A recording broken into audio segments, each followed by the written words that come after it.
Hello അസ്സലാമു അലൈക്കും welcome back.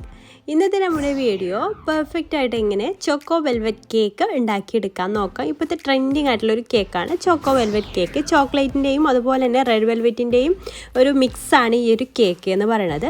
നല്ല ടേസ്റ്റി ആയിട്ടുള്ളൊരു കേക്കാണ് കേട്ടോ ഇത്. അപ്പോൾ ഇതെങ്ങനെയാണ് നോക്കാം. അതിനു മുമ്പായിട്ട് നമ്മുടെ ചാനൽ സബ്സ്ക്രൈബ് ചെയ്യാതെ കാണുന്നവരുണ്ടെങ്കിൽ പ്ലീസ് ഒന്ന് സബ്സ്ക്രൈബ് ചെയ്തേക്കണേ. അപ്പോൾ നമുക്ക് നേരെ വീഡിയോയിലേക്ക് കിടക്കാം.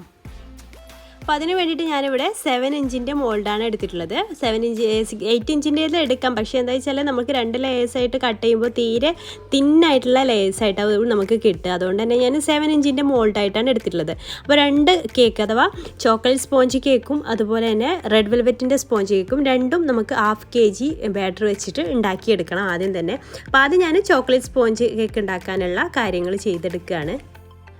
അപ്പോൾ നമുക്കിതിലേക്ക് വേണ്ടിയിട്ടുള്ള ഡ്രൈ ഇൻഗ്രീഡിയൻസ് ഒക്കെ ഒന്ന് അരിച്ചെടുക്കാം കേട്ടോ. അപ്പോൾ ഞാനൊരു അരിപ്പ് വെച്ചിട്ട് അതിലേക്ക് 1/4 കപ്പ് മൈദ ചേർത്ത് കൊടുക്കുന്നുണ്ട്. പിന്നെ 2 ടേബിൾ സ്പൂൺ കോൺഫ്ലോർ ആണ് ചേർത്ത് കൊടുക്കുന്നത്. കോൺഫ്ലോർ ഇട്ട് കൊടുത്തതിന് ശേഷം നമുക്ക് ഇതിലേക്ക് കൊക്കോ പൗഡറാണ് പിന്നെ വേണ്ടത്. അപ്പോൾ 2 ടേബിൾ സ്പൂൺ കൊക്കോ പൗഡർ കൂടെ ചേർത്ത് കൊടുക്കുന്നുണ്ട്. പിന്നെ ഇതിലേക്ക് നമുക്ക് ചേർക്കേണ്ടത് ബേക്കിംഗ് പൗഡറാണ്. അപ്പോൾ ഇതിലേക്ക് വേണ്ടിയിട്ട് ഞാൻ എടുത്തിട്ടുള്ള ബേക്കിംഗ് പൗഡർ എന്ന് പറയുന്നത് 1/2 ടീസ്പൂണ് ബേക്കിംഗ് പൗഡറാണ്. അപ്പോൾ 1/2 kg അളവിലേക്ക് 1/2 ടീസ്പൂൺ ബേക്കിംഗ് പൗഡർ. ബേക്കിംഗ് സോഡയുടെ ആവശ്യമില്ല കേട്ടോ. പിന്നെ അതിലേക്ക് നമുക്ക് ചേർത്ത് കൊടുക്കേണ്ടത് ഒരു നുള്ള് ഉപ്പാണ്. ആ നുള്ള് ഉപ്പും കൂടെ ചേർത്തെടുത്തതിന് ശേഷം ഒരു വിസ്ക് ഉപയോഗിച്ചിട്ട് നന്നായിട്ടൊന്ന് മിക്സ് ചെയ്തിട്ട് നമുക്കൊന്ന് അരിച്ചെടുക്കാം. ഇങ്ങനെ നമുക്ക് 3 തവണ അരിച്ചെടുക്കുക. അതല്ലാന്നുണ്ടെങ്കിൽ ആ വിസ്ക് ഉപയോഗിച്ചിട്ട് തന്നെ നന്നായിട്ടൊന്ന് മിക്സ് ചെയ്ത് കൊടുക്കുകയോ ചെയ്യാം കേട്ടോ. 3 തവണ അരിച്ചെടുക്കുകയാണെങ്കിൽ അങ്ങനെ ചെയ്യാം. അപ്പോൾ അത് നിങ്ങളുടെ ഇഷ്ടത്തിനനുസരിച്ച് ചെയ്യാം. മിക്സിങ് എന്തായാലും നന്നായിട്ട് തന്നെ മിക്സ് ചെയ്ത് കൊടുക്കണം. അതിനുശേഷം അവർ മാറ്റി വെച്ചിട്ട് നല്ല ഡ്രൈ ആയിട്ടുള്ള ഒരു ബൗൾ എടുത്തിട്ട് അതിലേക്ക് 2 കോഴിമുട്ട പൊട്ടിച്ചൊഴിച്ച് കൊടുക്കുക. പിന്നെ അതിലേക്ക് 1/2 ടീസ്പൂണ് വാനില എസൻസ് കൂടെ ചേർത്ത് കൊടുക്കുക കേട്ടോ. കോഴിമുട്ട ഒഴിച്ച് കൊടുത്ത ശേഷം 1/2 ടീസ്പൂണ് വാനില എസൻസ് ചേർത്ത് കൊടുക്കുക. എന്നിട്ട് നമുക്കിതൊന്ന് ബീറ്റ് ചെയ്തെടുക്കണം. ഒരു 40 സെക്കൻഡ് ഫസ്റ്റ് ഒന്ന് ബീറ്റ് ചെയ്ത് കൊടുക്കാം.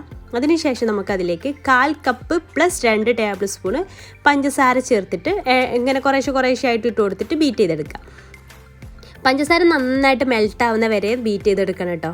പഞ്ചസാര മെൽട്ടാവാതിരുന്നാൽ കേക്ക് നല്ല സോഫ്റ്റായിട്ട് വരില്ല. അപ്പോൾ അത് പ്രത്യേകം ശ്രദ്ധിക്കുക. ഇപ്പോൾ പൊടിച്ചിട്ടാണ് നിങ്ങൾ ചേർക്കുന്നതെന്നുണ്ടെങ്കിൽ 1/2 കപ്പ് പൊടിച്ചിട്ടുള്ള പഞ്ചസാര ചേർത്ത് കൊടുത്താൽ മതി. അപ്പോൾ ഇതുപോലെ നല്ല ഫ്ലഫി ആയിട്ട് വരുന്ന വരെ ആ യെല്ലോ കളറൊക്കെ മാറി വൈറ്റ് കളറാവുന്ന വരെ ബീറ്റ് ചെയ്തെടുക്കുക. അതിനുശേഷം അതിലേക്ക് 2 ടേബിൾ സ്പൂണ് സൺഫ്ലവർ ഓയിൽ ചേർത്ത് കൊടുക്കുക. അത് ചേർത്ത് കൊടുത്ത ശേഷം ഓവർ ബീറ്റ് ചെയ്യരുത്. ജസ്റ്റ് ഒന്ന് ലോ സ്പീഡിലിട്ടിട്ട് ജസ്റ്റ് ഒന്ന് ബീറ്റ് ചെയ്തെടുത്താൽ മതി കേട്ടോ. ഇതുപോലെ ജസ്റ്റ് ഒന്ന് ബീറ്റ് ചെയ്തെടുക്കുക. ഇത്രയും മതി. ഇനി നമുക്ക് ബീറ്ററിൻ്റെ ആവശ്യമില്ല.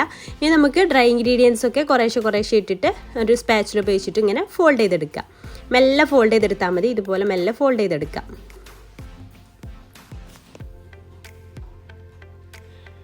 എല്ലാം കൂടെ ഒരുമിച്ചിട്ട് ഇളക്കരുത്. സാവധാനം കുറേശ്ശെ ഇട്ടിട്ട് ഇതുപോലെ കട്ട് ആൻഡ് ഫോൾഡ് രീതിയിൽ ഫോൾഡ് ചെയ്തെടുത്താൽ മതി. ഇത്രയും മതി. അപ്പോൾ നമ്മുടെ ബാറ്റർ റെഡി ആയിട്ടുണ്ട്. ഇനി ഞാനിത് ആദ്യം ഗ്രീസ് ചെയ്ത് വെച്ചിട്ടുള്ള 7 ഇഞ്ചിൻ്റെ മോൾഡിലേക്ക് ഇത് ഒഴിച്ചു കൊടുത്തിട്ട് കേക്ക് റെഡിയാക്കി എടുക്കാൻ പോവുകയാണ്. അപ്പോൾ നമ്മളിത് ഓവനിലല്ല ചെയ്യുന്നത്. പാനിൽ നമ്മൾ എപ്പോഴും ചെയ്യുന്ന പോലെ ഒരു ചട്ടി ചൂടാക്കി പ്രീ ഹീറ്റ് ചെയ്തിട്ട് അതിലാണ് ചെയ്യുന്നത്. ഇപ്പോൾ സ്ക്യൂർ വെച്ചിട്ടൊന്ന് ചുറ്റിച്ച് കൊടുത്തിട്ട് ഒന്ന് ടാപ്പ് ചെയ്ത് കൊടുക്കുന്നുണ്ട് എയർ ബബിൾസ് ഒക്കെ ഒന്ന് കളയാൻ വേണ്ടിയിട്ട്. അപ്പോൾ നേരത്തെ തന്നെ പ്രീ ഹീറ്റ് ആയിട്ടുള്ള ആ ഒരു പാത്രത്തിൽ വെച്ചിട്ടൊന്ന് ബേക്ക് ചെയ്തെടുത്തിട്ടുണ്ട്. 25 മുതൽ 30 മിനിറ്റ് കൊണ്ട് തന്നെ ഇത് കറക്റ്റായിട്ട് ബേക്കായിട്ട് വരും. നല്ല സോഫ്റ്റ് ആയിട്ടുള്ള കേക്കായിട്ട് തന്നെ നമുക്ക് കിട്ടിയിട്ടുണ്ട് കേട്ടോ. അപ്പോൾ ഇതവിടെ തണുക്കാനായിട്ട് മാറ്റി വെക്കുക. ഇനി നമുക്ക് റെഡ് വെൽവെറ്റിലേക്കുള്ള കാര്യങ്ങൾ ചെയ്തെടുക്കാം. അപ്പോൾ ഇതിന് വേണ്ടിയിട്ട് 1/4 കപ്പ് റൂം ടെമ്പറേച്ചറിലുള്ള പാലാണ് വേണ്ടത്. അതിലേക്ക് 1/2 ടീസ്പൂൺ വിനാഗിരി ചേർത്തിട്ട് നന്നായിട്ടൊന്ന് മിക്സ് ചെയ്തിട്ട് മാറ്റി വെക്കുക. ഞാൻ ഈ പാലെടുത്ത സമയത്ത് ചൂടുണ്ടായിരുന്നു. പിന്നെ തണുത്ത ശേഷം റൂം ടെമ്പറേച്ചറിലാക്കിയ ശേഷമായിട്ട് എടുത്തിട്ടുള്ളത്. അപ്പോൾ അതവിടെ മാറ്റി വെക്കുക. എന്നിട്ടൊരു അരിപ്പ് എടുത്തിട്ട് നമുക്ക് ഇതിലേക്ക് വേണ്ടി ഡ്രൈ ഇൻഗ്രീഡിയൻസ് അരിച്ചെടുക്കാം. അപ്പോൾ ഞാൻ 1/2 കപ്പ് മൈദ എടുത്തിട്ടുണ്ട്. 1/2 കപ്പ് മൈദയിൽ നിന്ന് 1 ടേബിൾ സ്പൂൺ മൈദ എടുത്തിട്ട് മാറ്റി വെക്കുന്നുണ്ട്. അപ്പോൾ ആ മാറ്റി വെച്ച ആ ഒരു മൈദക്ക് പകരമായിട്ട് 1/2 ടേബിൾ സ്പൂൺ കോൺഫ്ലോർ ആണ് ചേർത്ത് കൊടുക്കുന്നത്. പിന്നെ അതിലേക്ക് 1/2 ടീസ്പൂണ് കൊക്കോ പൗഡർ ചേർത്ത് കൊടുക്കുന്നുണ്ട്. ലൈറ്റ് കളറിലുള്ള കൊക്കോ പൗഡറാണ് കേട്ടോ. അത് റെഡ് വെൽവെറ്റിൻ്റെ ആ റെഡ് നല്ലൊരു കളറായി കിട്ടാൻ വേണ്ടിയിട്ട്. പിന്നെ ഒരു നുള്ള ഉപ്പ് ചേർത്ത് കൊടുക്കുക. പിന്നെ ഒരു 1/2 ടീസ്പൂണ് ബേക്കിംഗ് പൗഡർ കൂടെ ചേർത്തിട്ട് നന്നായിട്ട് മിക്സ് ചെയ്തിട്ട് നമുക്കിത് അരിച്ചെടുക്കണം. നേരത്തെ ചെയ്ത പോലെ തന്നെ വിസ്ക് ഉപയോഗിച്ചിട്ട് നന്നായിട്ടൊന്ന് മിക്സ് ചെയ്തിട്ട് വേണം ഇത് അരിച്ചെടുക്കാനായിട്ട്. ഇതുപോലെ നന്നായിട്ടൊന്ന് അരിച്ചെടുത്തിട്ട് ആ വിസ്ക് ഉപയോഗിച്ചിട്ട് തന്നെ നന്നായിട്ടൊന്ന് മിക്സ് ചെയ്തിട്ട് മാറ്റി വെക്കാം. ഇനി ഡ്രൈ ആയിട്ടുള്ള ഒരു ബൗൾ എടുത്തിട്ട് നേരത്തെ ചെയ്തപ്പോൾ തന്നെ 2 കോഴിമുട്ട പൊട്ടിച്ചൊഴിച്ച് കൊടുക്കുക. പിന്നെ അതിലേക്ക് 1/2 ടീസ്പൂൺ വാനില എസൻസ് കൂടെ ഈ സമയത്ത് തന്നെ ചേർത്ത് കൊടുക്കുക. എന്നിട്ട് നമുക്കൊരു 40 സെക്കൻഡ് ജസ്റ്റ് ഒന്ന് ഇതുപോലെ ഒന്ന് ബീറ്റ് ചെയ്ത് കൊടുക്കുക കേട്ടോ. വാനില എസൻസ് ചേർത്ത് കൊടുത്ത ശേഷം 40 സെക്കൻഡ് ബീറ്റ് ചെയ്ത് കൊടുത്ത ശേഷമാണ് നമ്മൾ പഞ്ചസാര ചേർത്ത് കൊടുക്കേണ്ടത്. സെയിം നേരത്തെ ചെയ്ത പോലെ തന്നെ പഞ്ചസാരയും നമുക്ക് 1/4 കപ്പ് പ്ലസ് 2 ടേബിൾ സ്പൂണാണ് ഇതിലേക്കും ആവശ്യമായിട്ട് വരുന്നത്. അപ്പോൾ അതെല്ലാം കൂടെ ഒരുമിച്ചിട്ട് കൊടുക്കരുത്, സാവധാനം ബീറ്റ് ചെയ്തെടുക്കുക. എന്നിട്ട് നല്ല ഫ്ലഫി ആവുന്ന വരെ ബീറ്റ് ചെയ്തെടുക്കണം കേട്ടോ. പൊടിച്ചതാണെങ്കിൽ ഇതിലേക്കും 1/2 കപ്പ് തന്നെ പൊടിച്ച പഞ്ചസാര ചേർത്ത് കൊടുക്കുക. അപ്പോൾ നല്ല ആ മഞ്ഞ കളറൊക്കെ പോയിട്ട് നല്ലൊരു വെള്ള കളറാവുന്ന വരെ പഞ്ചസാരയൊക്കെ മെൽട്ടാവുന്ന വരെ ബീറ്റ് ചെയ്തെടുക്കുക. പിന്നെ അതിലേക്ക് 1.5 ടേബിൾ സ്പൂണ് ഓയിലാണ് ഇതിലേക്ക് ചേർത്ത് കൊടുക്കുന്നത്. ഇനി നമ്മൾ നേരത്തെ റെഡിയാക്കിയിട്ടുള്ള ബട്ടർ മിൽക്കിലേക്ക് ഞാൻ റെഡ് ജെൽ കളറാണ് ചേർത്ത് കൊടുക്കുന്നത്. ഒരു 3-4 ഡ്രോപ്പ് ചേർത്ത് കൊടുക്കുക. നമുക്ക് എത്രയാണോ കളർ അതിനനുസരിച്ച് നിങ്ങൾ ചേർത്ത് കൊടുക്കുക. ഞാൻ ഇപ്പോൾ ഒരു 4 ഡ്രോപ്പ് ചേർത്ത് കൊടുക്കുന്നുണ്ട് കേട്ടോ. ഇപ്പോൾ ഒരു 3 ഡ്രോപ്പാണ്. പിന്നെ അതിലേക്ക് ബാറ്ററിലേക്ക് ഒരു ഡ്രോപ്പ് കൂടെ ചേർക്കുക. കളർ എപ്പോൾ വേണമെങ്കിലും നമുക്ക് ചേർത്ത് കൊടുക്കാം. ബാറ്ററിലേക്ക് ചേർത്ത് കൊടുത്താലും മതി, ബട്ടർ മിൽക്കിലേക്ക് തന്നെ ചേർക്കണം നിർബന്ധമൊന്നുമില്ല. എന്നിട്ട് ലോ സ്പീഡിലിട്ടിട്ട് ജസ്റ്റ് ഒന്ന് ബീറ്റ് ചെയ്തെടുക്കുക. ഓവറായിട്ട് ബീറ്റ് ചെയ്താൽ ബാറ്ററി ലൂസായി പോവും. ഇനി ഇതിലേക്ക് ഡ്രൈ ഇൻഗ്രീഡിയൻസ് കുറേശ്ശെ ഇട്ടിട്ട് നമുക്ക് ഫോൾഡ് ചെയ്തെടുക്കാം. അപ്പോൾ ഞാൻ കളർ കുറച്ചുകൂടെ ഒന്ന് ചേർക്കുന്നുണ്ട്. ഒരു ഡ്രോപ്പ് കൂടെ ചേർത്ത് ടോട്ടൽ 4 ഡ്രോപ്പ് കളറാണ് ഞാൻ ഇതിലേക്ക് ചേർത്തത്. മാജിക് കളേഴ്സിൻ്റെ കളറാണ് കേട്ടോ ഇതിലേക്ക് ചേർക്കുന്നത്. റെഡ് വെൽവെറ്റിക്ക് എപ്പോഴും ഞാൻ മാജിക് കളേഴ്സ് തന്നെയാണ് യൂസ് ചെയ്യാൽ. എന്നിട്ട് ഡ്രൈ ഇൻഗ്രീഡിയൻസ് കുറേശ്ശെ ഇട്ടിട്ട് നമുക്കിത് ഫോൾഡ് ചെയ്തെടുക്കാം.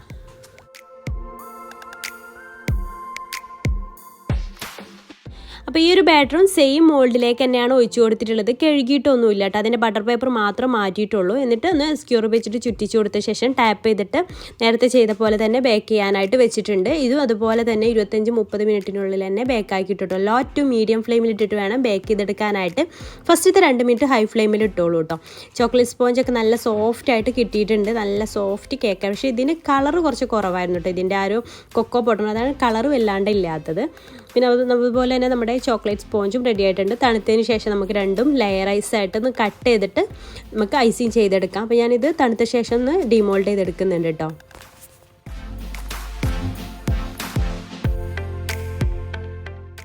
അപ്പോൾ നല്ല സോഫ്റ്റ് സ്പോഞ്ചായിട്ട് ഇത് നമുക്ക് കിട്ടിയിട്ടുണ്ട്. അപ്പോൾ ഇതും നമുക്ക് തണുത്ത ശേഷം കട്ട് ചെയ്തിട്ട് കാണിച്ചു തരാം കേട്ടോ. രണ്ടും കട്ട് ചെയ്തിട്ട് നമുക്ക് ഐസിങ് ചെയ്ത് തുടങ്ങാം. പിന്നെ ഇതാ ഇതിലേക്ക് വേണ്ടിയിട്ട് ഞാനിവിടെ 1/4 കപ്പ് വിപ്പിംഗ് ക്രീം ബീറ്റ് ചെയ്തെടുത്തിട്ടുണ്ട് കേട്ടോ. അപ്പോൾ ബീറ്റ് ചെയ്തെടുത്തതിൽ നിന്ന് കുറച്ച് ക്രീം ഞാൻ മാറ്റി വെക്കുന്നുണ്ട്. നമുക്ക് വൈറ്റ് ക്രീമിൻ്റെ ആവശ്യമുണ്ട്. ബാക്കിയുള്ളത് മുഴുവൻ ചോക്ലേറ്റ് ക്രീം ആക്കുകയാണ്. അപ്പോൾ ഞാനിവിടെ ചോക്ലേറ്റ് ഗനാഷ് റെഡിയാക്കി എടുത്തിട്ടുണ്ടായിരുന്നു. 1 കപ്പ് ചോക്ലേറ്റിലേക്ക് 1/2 കപ്പ് ക്രീം ചേർത്തിട്ട് അതുപോലെ 1 ടേബിൾ സ്പൂൺ ബട്ടറും ചേർത്തിട്ടൊന്ന് മെൽറ്റ് ചെയ്തിട്ട്, ബട്ടർ ചേർക്കുന്നത് ആ ഒരു ചോക്ലേറ്റ് ഗനാഷ് ഒരു ഗ്ലേസിങ് കിട്ടാൻ വേണ്ടിയിട്ടാണ്, നിർബന്ധമൊന്നുമില്ല. അപ്പോൾ അതിൽ നിന്ന് നമുക്ക് എത്രയാണോ വേണ്ടത് അതിനനുസരിച്ച് നമുക്ക് ഇതിലേക്ക് ചോക്ലേറ്റ് ചേർത്ത് കൊടുക്കാം. തണുത്ത ശേഷം വേണം കേട്ടോ വിപ്പിംഗ് ക്രീമിലേക്ക് ചേർത്ത് കൊടുക്കാനായിട്ട്. ഒന്ന് തിക്കായ ശേഷം ചേർത്ത് കൊടുത്താൽ മതി. എന്നിട്ട് ഇതുപോലെ ഒന്ന് ഫോൾഡ് ചെയ്തെടുത്താൽ മതി. അപ്പോൾ നമ്മുടെ ചോക്ലേറ്റ് ക്രീമും റെഡി ആയിട്ടുണ്ട്. ഇനി നമുക്ക് ഐസിങ് ചെയ്ത് തുടങ്ങാം. 2 കേക്കും ഒന്ന് ലെയറാക്കി എടുക്കാം. രണ്ടും നല്ല സോഫ്റ്റ് ആയിട്ടുള്ള കേക്കായിട്ട് നമുക്ക് കിട്ടിയത് കേട്ടോ. അപ്പോൾ ഞാൻ ആദ്യം ഈ ഒരു റെഡ് വെൽവെറ്റിൻ്റെ സ്പോഞ്ചിൽ നിന്ന് മേൽഭാഗത്ത് നിന്ന് ചെറിയൊരു പോർഷന് ലെയർ കട്ട് ചെയ്തെടുക്കുന്നുണ്ട്. ഇത് നമുക്ക് പൊടിച്ചിട്ട് സൈഡിൽ ഡെക്കറേറ്റ് ചെയ്യാൻ വേണ്ടിയിട്ട്. അപ്പോൾ ഇത് ഞാൻ ജസ്റ്റ് ഒന്ന് ക്രഷ് ചെയ്തിട്ട് ഫ്രീസറിൽ വെക്കാണ്ട്. ഫ്രീസറിൽ വെച്ച് നമുക്ക് പെട്ടെന്ന് തന്നെ പൊടിച്ചെടുക്കാൻ പറ്റും. അപ്പോൾ അത് ഒരു ലെയർ നമ്മൾ ഈ ഒരു കേക്കിലേക്ക് വെക്കുന്നുള്ളൂ. പിന്നെ ചോക്ലേറ്റ് സ്പോഞ്ച് 2 ലെയറായിട്ട് വെക്കുന്നുണ്ട്. അപ്പോൾ ഈ ഒരു കേക്കിൽ 2 ചോക്ലേറ്റ് സ്പോഞ്ച് ലെയറും അതുപോലെ ഒരു റെഡ് വെൽവെറ്റിൻ്റെ ലെയറുമാണ് കേട്ടോ വെക്കുന്നത്. അപ്പോൾ ഞാൻ ആദ്യം ഒന്ന് ക്രീം അപ്ലൈ ചെയ്തിട്ട് ഫസ്റ്റ് ചോക്ലേറ്റ് സ്പോഞ്ച് വെച്ചിട്ട് ഷുഗർ സിറപ്പ് വെച്ചിട്ട് വെറ്റ് ചെയ്തിട്ടുണ്ട്. എന്നിട്ട് ആ ചോക്ലേറ്റ് ക്രീം വെച്ചിട്ടൊന്ന് സ്പ്രെഡ് ചെയ്ത് കൊടുക്കുന്നുണ്ട് കേട്ടോ. പിന്നെ ഞാൻ ആ ചോക്ലേറ്റ് ഗനാഷിൽ നിന്ന് കുറച്ചെടുത്തിട്ട് ഇതിൻ്റെ മേലെ ഒന്ന് അതും ചെയ്ത് കൊടുക്കുന്നുണ്ട്. ജസ്റ്റ് ഒന്ന് സ്പ്രെഡ് ചെയ്ത് കൊടുക്കുന്നുണ്ട്, ജസ്റ്റ് ഒരു ടേസ്റ്റിന് വേണ്ടിയിട്ട്. പിന്നെ ചോക്ലേറ്റ് ചിപ്സാണ് ഇട്ട് കൊടുക്കുന്നത്. അതിനുശേഷം അതിൻ്റെ മേലെയായിട്ട് റെഡ് വെൽവെറ്റിൻ്റെ സ്പോഞ്ച് വെച്ച് കൊടുക്കുകയാണ്. അത് ഷുഗർ സിറപ്പ് വെച്ചിട്ടൊന്ന് വെറ്റ് ചെയ്തെടുക്കട്ടെ. ഇതിൻ്റെ മേലെ നമ്മൾ ആദ്യം മാറ്റി വെച്ചിട്ടുള്ള വൈറ്റ് ക്രീം ഉണ്ടല്ലോ, ആദ്യം നമ്മൾ ചോക്ലേറ്റ് ചേർക്കുന്നതിന് മുമ്പ് ചേർത്തിട്ടുണ്ടായിരുന്ന ആ ഒരു ക്രീമാണ് ഇതിൻ്റെ മേലെ വെച്ച് കൊടുക്കുന്നത്. പിന്നെ ഇത് നമുക്ക് സൈഡൊക്കെ ഒന്ന് ലെവലാക്കി കൊടുക്കുക കറക്റ്റായിട്ട് വരാൻ വേണ്ടിയിട്ട്. അത് ലെവലാക്കി കൊടുത്ത ശേഷം അതിൻ്റെ മേലെ ഞാൻ ചോക്ലേറ്റ് ചിപ്സ് ഇട്ടോട്, നിർബന്ധമൊന്നുമില്ല. പിന്നെ മൂന്നാമതായിട്ട് ഈ ഒരു ലെയറും വെച്ച് കൊടുക്കുക. അങ്ങനെ 3 ലെയേഴ്സായിട്ടാണ് ഈ ഒരു കേക്ക് ചെയ്യുന്നത്. എന്നിട്ട് ചോക്ലേറ്റ് ക്രീം വെച്ചിട്ട് ഫുള്ളായിട്ടൊന്ന് കവർ ചെയ്തിട്ട് ക്രം കോട്ടിങ് ചെയ്തിട്ട് നമുക്ക് ഫ്രിഡ്ജിലൊരു 10 മിനിറ്റോ അല്ലെങ്കിൽ അരമണിക്കൂറൊക്കെ വെച്ചിട്ടൊന്ന് സെറ്റ് ചെയ്തെടുക്കാം. അപ്പോൾ അത് ക്രം കോട്ടിങ് ചെയ്തെടുക്കട്ടെ കേട്ടോ. ആദ്യം നമ്മളിപ്പോൾ ഇതുപോലെ ക്രം കോട്ടിങ് ചെയ്തെടുക്കുകയാണെന്നുണ്ടെങ്കിൽ പെട്ടെന്ന് ഈസി ആയിട്ട് കഴിയും. ഇങ്ങനെ സൈഡൊക്കെ ഇങ്ങനെ ലെഫ്റ്റ് റൈറ്റ് ആ ഒരു ഡയറക്ഷനിൽ ഇങ്ങനെ ക്രീം അപ്ലൈ ചെയ്ത് കൊടുത്താൽ മതി. അപ്പോൾ ക്രം കോട്ടിങ് കഴിഞ്ഞിട്ടുണ്ട്. അപ്പോൾ ഞാൻ ക്രം കോട്ടിങ് കഴിഞ്ഞ് ഫ്രിഡ്ജിലൊക്കെ വെച്ച് സെറ്റാക്കിയ ശേഷം പുറത്തേക്ക് എടുത്തിട്ട് ബാക്കിയുള്ള ക്രീം വെച്ചിട്ട് ഫൈനൽ ഫ്രോസ്റ്റിങ് ചെയ്തെടുക്കുകയാണ്. സൈഡ് പോർഷനിലൊക്കെ ക്രീം ഇതുപോലെ നേരത്തെ പറഞ്ഞ പോലെ ലെഫ്റ്റ് റൈറ്റ് ആ ഒരു ഡയറക്ഷനിൽ ഇങ്ങനെ ചെയ്ത് കൊടുക്കുകയാണ്. പിന്നെ നിങ്ങൾക്ക് ഈസി ആക്കണമെന്നുണ്ടെങ്കിൽ പൈപ്പിംഗ് ബാഗിലാക്കിയിട്ട് നോസിലിട്ടിട്ട് അങ്ങനെ ചെയ്ത് കൊടുത്താലും മതി. അപ്പോൾ ഈസി ആയിട്ട് നമുക്ക് ക്രീം ചെയ്ത് കൊടുക്കാൻ പറ്റും. അപ്പോൾ ഞാൻ ഇങ്ങനെ സ്പാച്ചിൽ വെച്ചിട്ട് തന്നെ ആദ്യം ഒന്ന് ലെവലാക്കി കൊടുത്ത ശേഷം സൈഡൊക്കെ സ്ക്രാപ്പർ വെച്ചിട്ടൊന്ന് ലെവലാക്കുകയാണ്. അതിന് മേൽഭാഗവും ഞാൻ ഇങ്ങനെ ഇതാക്കുന്ന ഓരോ നമ്മൾ വടിച്ചെടുക്കുമ്പോഴും ആ ഒരു സ്പാച്ചിൽ നമ്മൾ തുടച്ചെടുക്കണം കേട്ടോ. എന്നാലേ കറക്റ്റായിട്ട് നമുക്ക് ഫിനിഷിങ് ചെയ്തെടുക്കാൻ പറ്റുള്ളൂ. എങ്ങനെ ഷാർപ്പ് എഡ്ജൊക്കെ ഉണ്ടാക്കിയെടുക്കുക എന്നുള്ള വീഡിയോ ഒക്കെ നമ്മൾ മുന്നേ ചെയ്തിട്ടുണ്ട്. അപ്പോൾ ഇതൊന്നും അത് ഞാൻ വിശദമായിട്ട് പറയണില്ല. അപ്പോൾ സ്ക്രാപ്പർ വെച്ചിട്ട് സൈഡൊക്കെ ഒന്ന് ലെവലാക്കി എടുക്കുന്നുണ്ട്. നമ്മളെ കൊണ്ട് കഴിയുന്ന മാക്സിമം ലെവലാക്കി എടുക്കുക. എത്രയോ ടൈം എടുത്ത് ചെയ്യുന്നോ അത്രയും കേക്ക് നല്ല പെർഫെക്റ്റ് ആയിട്ട് നമുക്ക് ഫിനിഷിങ് ചെയ്തെടുക്കാൻ പറ്റും. നമ്മളിപ്പം കുറേ എക്സ്പീരിയൻസ് ഒക്കെ ആയിട്ടുണ്ടെങ്കിൽ നമുക്ക് പെട്ടെന്ന് ചെയ്തെടുക്കാൻ പറ്റും. എക്സ്പീരിയൻസ് ഇല്ലാതെയൊക്കെ ആകുമ്പോൾ നമ്മൾ കുറേ ടൈം എടുത്തിട്ട് തന്നെ ചെയ്തെടുക്കുക കേട്ടോ. എന്നിട്ട് ഇത് ഫ്രിഡ്ജിൽ വെച്ച് ഞാനിപ്പോൾ ഒരു അരമണിക്കൂർ ഫ്രീസറിലായിട്ട് വെച്ചിരുന്നത് പെട്ടെന്ന് സെറ്റാകാൻ വേണ്ടിയിട്ട്. അപ്പോൾ നന്നായിട്ട് സെറ്റായതിന് ശേഷം അതിൻ്റെ മേലെയായിട്ട് ചോക്ലേറ്റ് ഗനാഷ് ഒഴിച്ചു കൊടുക്കുക. നേരത്തെ ഉണ്ടാക്കിയിട്ടുള്ള ചോക്ലേറ്റ് ഗനാഷ്. അപ്പോൾ അത് ടൈറ്റായി പോയിട്ടുണ്ടെങ്കിൽ ഒന്ന് ചുടുവെള്ളത്തിൽ ഇറക്കി വെച്ചാൽ മതി ആ ഒരു പാത്രം. അതല്ലാന്നുണ്ടെങ്കിൽ ഡബിൾ ബോയിൽ ഒന്നുകൂടെ ചെയ്തെടുത്താൽ മതി. പിന്നെ ഫ്രീസറിൽ വെച്ചിട്ടുണ്ടായിരുന്ന ആ ഒരു കേക്കിൻ്റെ ആ ഒരു പോർഷൻ ഞാൻ മിക്സിയിലിട്ടിട്ടൊന്ന് കറക്കിയിട്ട് പൊടിച്ചെടുത്തിട്ടുണ്ട്. അത് സൈഡ് പോർഷനിലൊക്കെ ഇങ്ങനെ വെക്കുന്നുണ്ട് കേട്ടോ. അതിനുശേഷം കേക്ക് ഒന്ന് സെറ്റായതിന് ശേഷം ഈ ഒരു ഡിസൈൻ ചേർക്കുന്നുണ്ട്. നമ്മൾ ഇത് ഒഴിച്ചു കൊടുത്ത ഉടനെ ഈ ഒരു ഡിസൈൻ ചെയ്യരുത്. ഞാൻ സ്പൂൺ വെച്ചിട്ടാണ് ചെയ്തത്. അപ്പോൾ സ്പൂൺ വെച്ചില്ലാതെ എനിക്ക് പെർഫെക്റ്റ് ആയിട്ട് തോന്നിയിട്ട് ഇതുപോലെ ചെറിയൊരു സ്പാച്ചിലല്ല പാലറ്റ് നൈഫ് ഉപയോഗിച്ചിട്ട് ചെയ്യുമ്പോഴേ. അപ്പോൾ ഞാൻ പിന്നെ അങ്ങനെ ആക്കിയിട്ടുണ്ട് കേട്ടോ. അപ്പോൾ ഇത് കുറച്ച് സെറ്റായതിന് ശേഷം ചെയ്യുമ്പോഴാണ് ഒരു ഭംഗി കൂടുതലുണ്ടാവുക. നമ്മൾ ഇത് ഒഴിച്ചു കൊടുത്ത ഉടനെ ചെയ്യുമ്പോൾ ഒരു പെർഫെക്ഷനിൽ കിട്ടില്ല. അപ്പോൾ അത് ശ്രദ്ധിക്കുക. അപ്പോൾ ഞാൻ ഈ ഒരു ഡിസൈൻ നിങ്ങൾക്ക് ഇഷ്ടമുള്ള രീതിയിൽ ചെയ്തെടുക്കാം. അപ്പോൾ സൈഡിലൊക്കെ ഇതും വെച്ച് കൊടുക്കുമ്പോൾ നല്ലൊരു ഭംഗി ഉണ്ടാവും. ഇത്രയും മതി ശരിക്കും ഇതിൻ്റെ ഒരു ഡിസൈൻ എന്ന് പറയുന്നത്. കൂടുതൽ ഡെക്കറേഷൻസിൻ്റെ ആവശ്യമൊന്നുമില്ല. പക്ഷേ എൻ്റെ കയ്യിൽ കുറച്ച് ചോക്ലേറ്റ് ക്രീം ബാക്കിയുള്ളത് കാരണം ഞാൻ സൈഡിലൊന്നും അത് ആ ഒരു എൻമൺ നോസിൽ വെച്ചിട്ട് ചെറിയൊരു ബോർഡർ വരച്ചു കൊടുക്കുന്നുണ്ട്. പക്ഷേ എനിക്കത് വരച്ചപ്പോൾ തോന്നിയത് ബോറായി പോയോന്ന് കേട്ടോ. പിന്നെ അത് ക്രീം ബാക്കിയല്ലേന്ന് വിചാരിച്ചിട്ട് അങ്ങനെ വരച്ചു കൊടുത്തതാണ്. അപ്പോൾ ഇതിൻ്റെ മേലെ നമുക്ക് ചോക്ലേറ്റിൻ്റെ എന്തെങ്കിലും ഡിസൈൻ ഉണ്ടെങ്കിൽ അതൊക്കെ വെച്ച് കൊടുത്താൽ ഒന്നുകൂടെ ഭംഗിയുണ്ടാവും. അപ്പോൾ അത് മുഴുവൻ പിന്നെ മേൽഭാഗത്ത് ഞാൻ റെഡ് തീമല്ല. അപ്പോൾ എന്തായാലും ഞാൻ ഒരു ചെറീസ് കൂടെ വെച്ച് കൊടുക്കുന്നുണ്ട്. ചുമ്മാ ഒരു ഭംഗിക്ക് വേണ്ടിയിട്ട് സിമ്പിളായിട്ട് ഡെക്കറേറ്റ് ചെയ്തിട്ടുണ്ട്. അപ്പോൾ ഈ ഒരു വീഡിയോ ഇവിടെ അവസാനിച്ചിട്ടുണ്ട്. നിങ്ങൾക്ക് ഇഷ്ടപ്പെട്ടിട്ടുണ്ടെങ്കിൽ ഒന്ന് ട്രൈ ചെയ്ത് നോക്കുക. ട്രൈ ചെയ്തിട്ട് ഫീഡ്ബാക്ക് കമൻറ്റിലൂടെ അറിയിക്കുക. വീഡിയോ ഇഷ്ടമായിട്ടുണ്ടെങ്കിൽ ലൈക്ക് ചെയ്യാനും ഷെയർ ചെയ്യാനും മറക്കരുത്. നമ്മുടെ ചാനൽ സബ്സ്ക്രൈബ് ചെയ്യാതെ കാണുന്നവരുണ്ടെങ്കിൽ പ്ലീസ് ഒന്ന് സബ്സ്ക്രൈബ് ചെയ്യാം. പിന്നെ എൻ്റെ ഇൻസ്റ്റാ ഫോളോ ചെയ്യാത്തവരുണ്ടെങ്കിൽ ഇൻസ്റ്റാഗ്രാമിൽ റിമാമീസ് കിച്ചൺ ഒന്ന് ഫോളോ ചെയ്തേക്കണേ.